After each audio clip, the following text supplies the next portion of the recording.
Announcing the commencement of the first purge. I want you to change the world, and don't think that this is going to happen peacefully or you can do it alone. We need to kill the rich.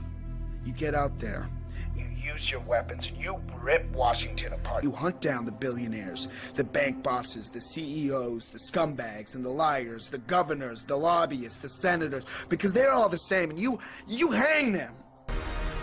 Just remember all the good the purge does. Good afternoon, everyone. It is June 1st, 2018. I'm Eric. I'm here at shtfplan.com, the cognitive dissonance surrounding Donald Trump.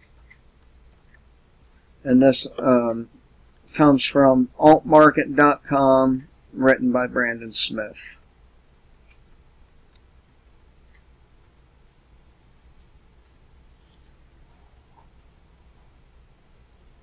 In general, it has always been dangerous to put blind faith in human icons of any kind, not to mention entirely unnecessary. The maxim that one should never meet their heroes is something far more people should take to heart when applying elevated status to political leaders in particular. Hero worship of a celebrity is unhealthy, but hero worship of a president can be truly dangerous. Why?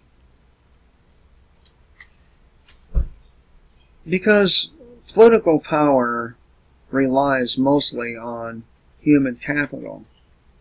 The number of people who, within a society, that are willing to support or even fight for a particular change.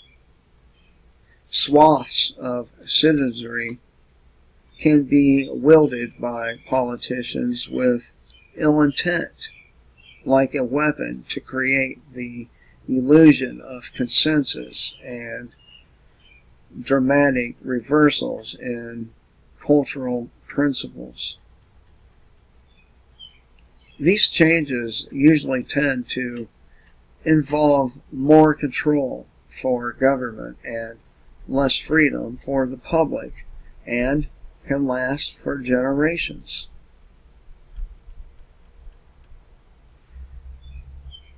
The cult of celebrity has never been more prominent in politics than it has the past decade.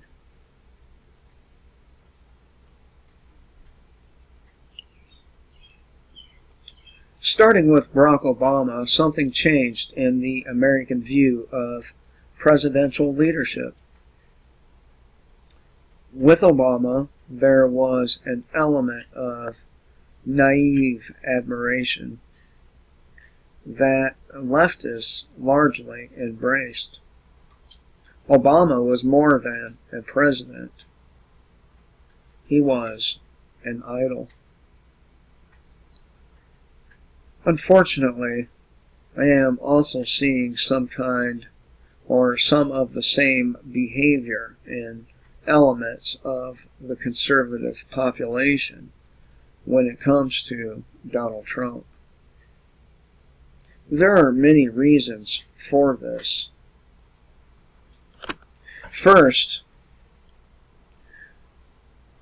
Trump is one of the few presidents that was already a celebrity before running for office. His notoriety went far beyond that of someone like, say, Ronald Reagan, who did rank as a kind of known cultural element, but certainly not an icon or idol before becoming president.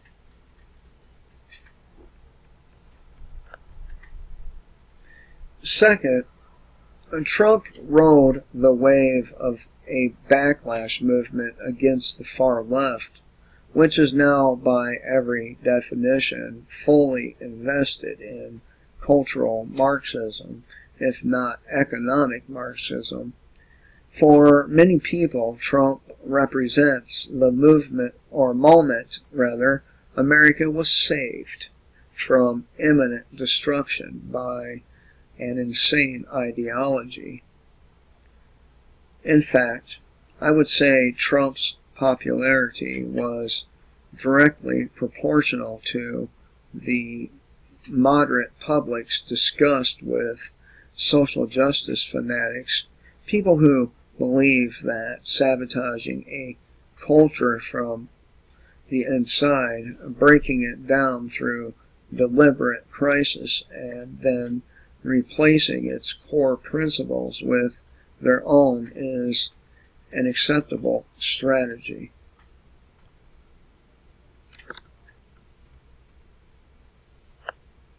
Third, the election of 2016 was not about Donald Trump versus Hillary Clinton. It was about traditional American values versus moral relativism. At least that was how many conservatives viewed it.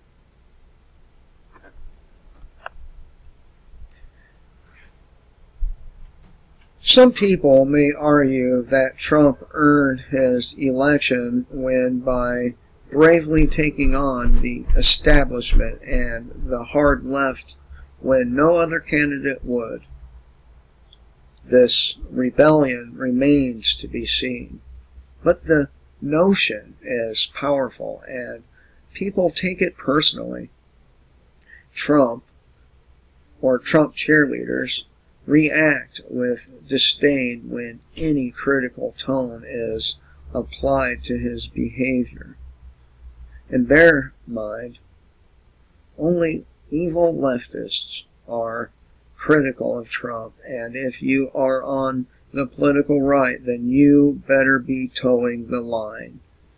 If you are not with them, you are against them. It's funny, when I was writing analysis on the disturbing nature of the Bush administration, I was called a leftist.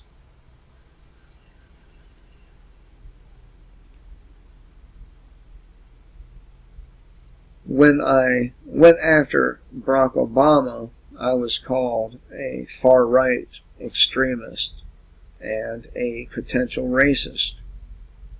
Now, when investigating Trump's odd activities, I'm back to being accused of leftist antics again. I've magically come full circle. When it comes to political bias, reason takes a backseat to team-based psychology.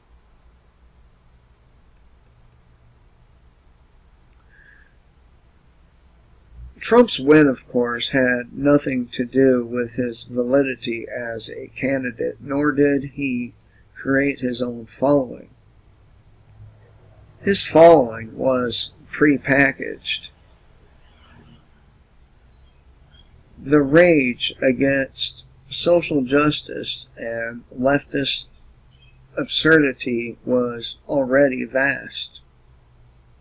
Trump was simply used as a focal point for that rage, and his rhetoric tapped into the conservative psyche.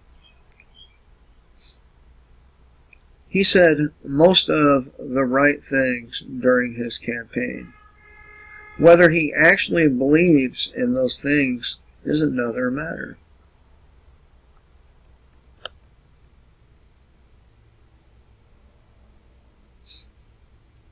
So far, his track record is not so great. And the likes of Paul Joseph Watson, Alex Jones,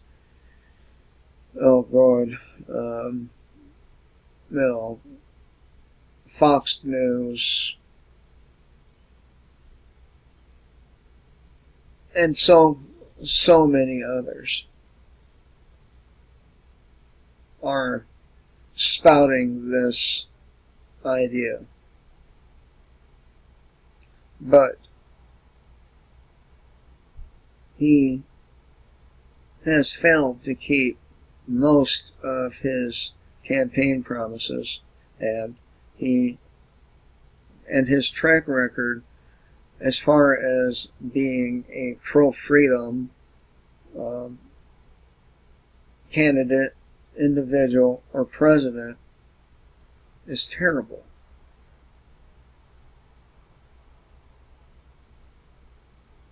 One of his most vital campaign promises, which appealed to the largest portion of conservatives, was the idea of draining the swamp.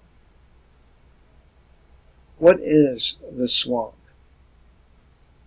Well, Trump defined it himself by going after Hillary Clinton's contingent of elitist allies who are from think tank cronies to Goldman Sachs banking goals. This is a perfect example where Trump rhetoric does not match reality.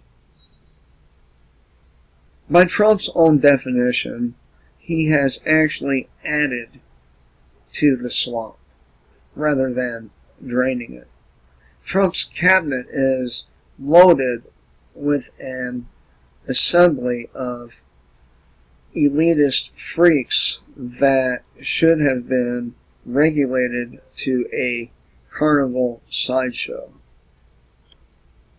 Goldman Sachs goons like Steve Mnuchin and James Donovan lurk the halls of the White House, while other Goldman alumni like Gary Cohn seem to cycle through and are replaced with other equally unsettling characters like Larry Kudlow, a former advisor to the Clintons, and John Podesta, as well as an economist for the Federal Reserve Bank.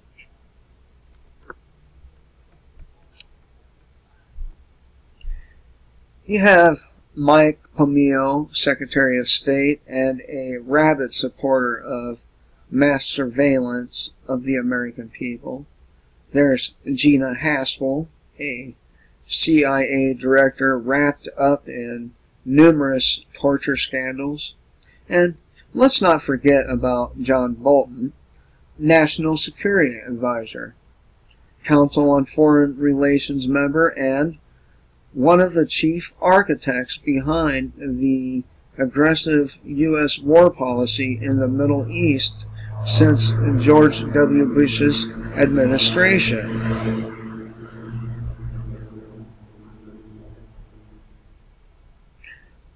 We could go on and on and on and on. Obviously, the swamp will not be drained anytime soon, if ever. But cognitive dissonance on this issue reigns supreme. Even in the liberty movement, there are those that argue that Trump is merely playing 4D chess and that his introduction of even more elites into his cabinet is somehow part of a grand scheme to keep his enemies close. The laughable nature of this delusion aside, the fact that some people are willing to stretch that far in their mental gymnastics to justify continued faith in Trump is a bit frightening.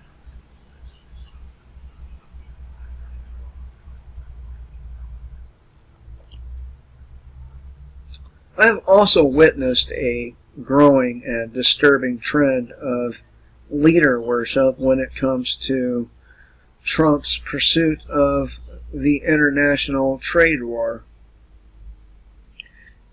As I mentioned in my article, Trump trade wars a perfect smokescreen for a market crash. Tariffs are not inherently destructive and can actually be very effective in undercutting the imbalances created by globalism. They are a natural part of the conservative methodology. However, if implemented poorly and without correct preparations, tariffs can destroy a nation's economy.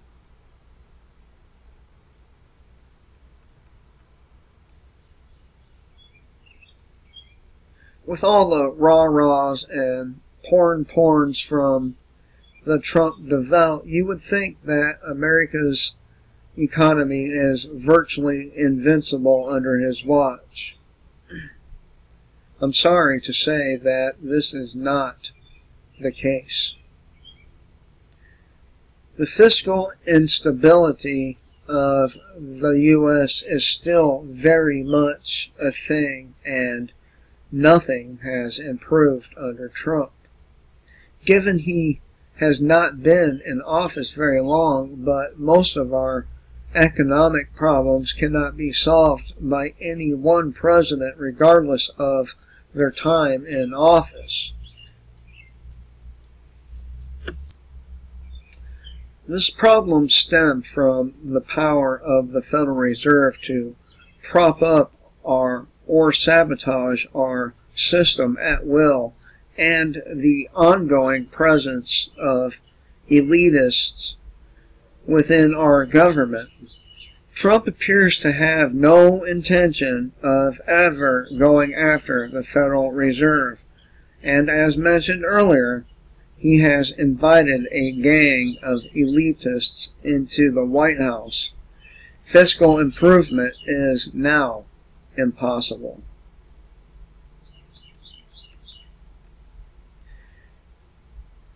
Beyond the root cancer affecting our nation, Trump has not even taken the more rudimentary steps of giving corporations incentives to bring production back to America before attempting to enforce trade tariffs. With America's dependency on foreign production, as well as the elephant in the room, America's dependency on foreign investment in our debt and the dollar as a world reserve currency, a drawn-out trade war will eventually result in severe retaliation. This means extreme price inflation on most goods due to import dependency or possible scarcity, not to mention the dumping of U.S. Treasury bonds, the end of the petrodollar, and the dumping of the dollar in bilateral trade, creating even more price inflation.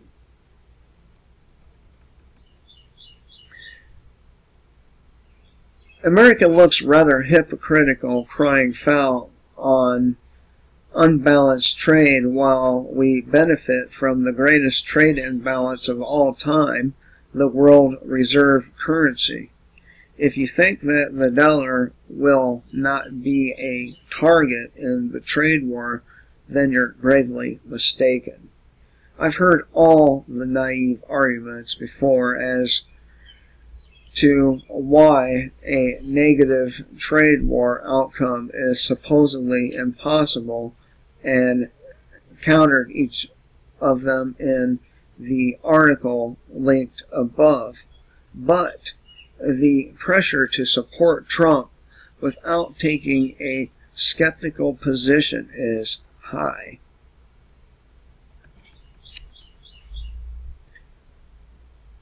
I would attribute this to what I consider a psychological game being played by the establishment. As stated earlier, Trump's political successes relies entirely on the existence of continued foreign and domestic threats. As long as foreign economies are seen as receiving unfair trade advantages, and as long as the left keeps acting insane, Trump will receive blind support from many conservatives. Rather than making his administration weaker, the Russian collusion mania, for example, only continues to strengthen Trump's position.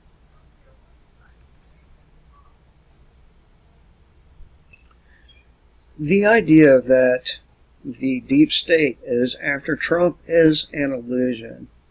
On the contrary, without the precipitation that Trump is under constant attack, Trump becomes super flawless as a leader, and conservatives will begin to question his decisions. Remember, I've told you from the beginning that this narrative against Trump is a reverse psychology campaign. And believe it or not, reverse psychology works, and works very well. And this is kind of what it's saying here. Let me continue. I just wanted to add that.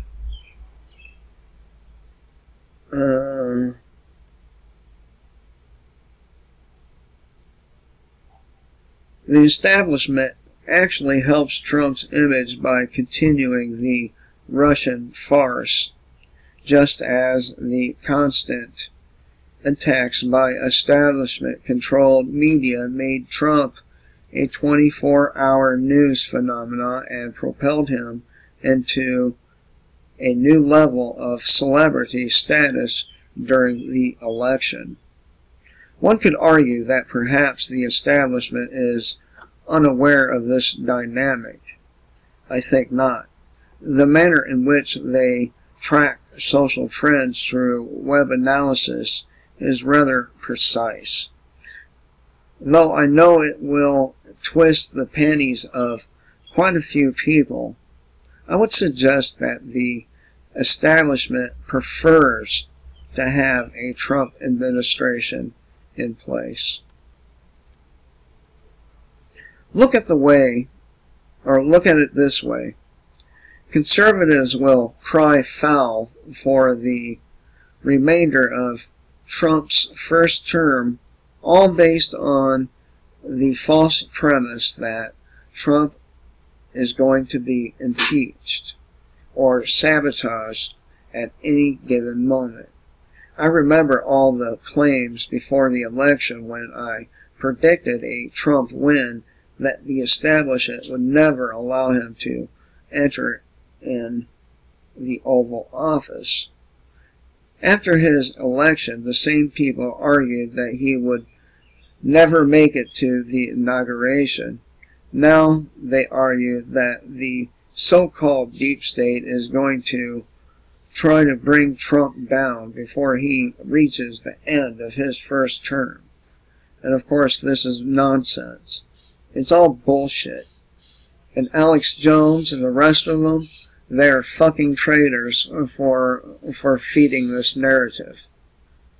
And as long as Trump continues to stick around, there are those that argue that he is defeating the deep state with his magnificent strategies.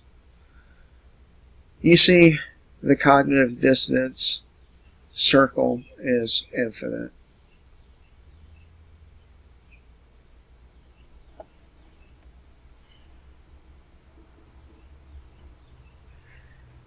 Now, few people appear to be considering the possibility that Trump is exactly where the establishment wants him to be, that the Trump administration is loaded with the very same swamp creatures he called against or rallied against during his campaign, and that these elitists are the true power in the White House, not Trump. Let me say this as clearly as possible. Presidents do not matter. They do not matter in terms of any important change in American society. Those great changes are always made either by a contingent of free people fighting relentlessly for good, or by a contingent of power mongers manipulating the halls of government from behind the scenes. In the end, like most other presidents, Trump is irrelevant unless you view him as a Pied Piper leading conservatives down a terrible path.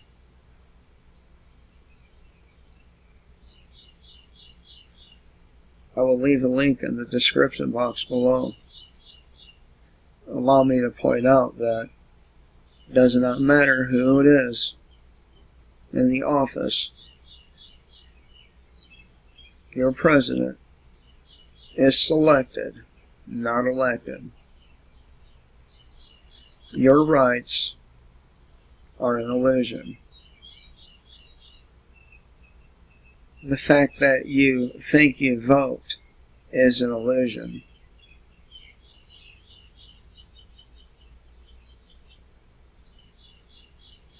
Anyway, can you tell me the difference between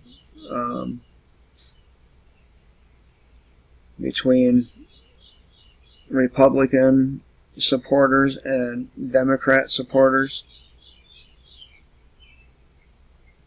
I can't see it.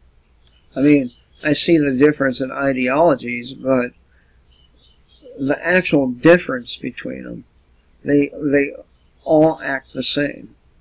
And this is why I keep telling you, if there's a mass of people on one side and a mass of people on the other,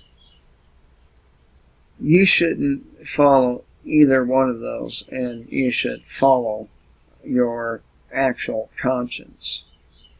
If you actually listen to your conscience, it's going to tell you that both of these parties, at the end of the day, are ruled by elitists who are evil, who have bad intentions for the common person, and continuing to vote for and participate in these elections and the people in them is a mockery of your intelligence. Hope you all have a good day. Kill the state before the state kills you.